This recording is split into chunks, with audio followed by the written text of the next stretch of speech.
How to get voice chat on Roblox mobile app. The very first thing, you want to make sure that the application Roblox is already installed on your device. Also, to make sure that you have the latest version of your application Roblox. Once you got the application on your device, open it. Enter your login credentials, as in your user ID and the password, and log into your specific account. Once you are logged in, it will land you on this page. Now head over to More at the bottom right corner. Scroll all the way down and then proceed to Settings. Inside Settings, move into Account Information.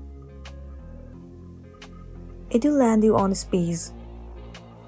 In here, what you want to do is to make sure that your email address and your phone number is verified.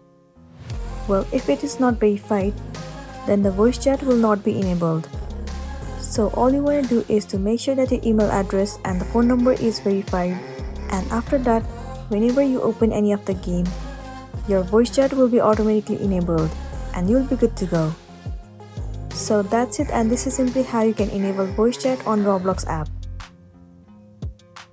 Make sure to smash the like button and consider subscribing if you found this video helpful. We'll see you in the next one.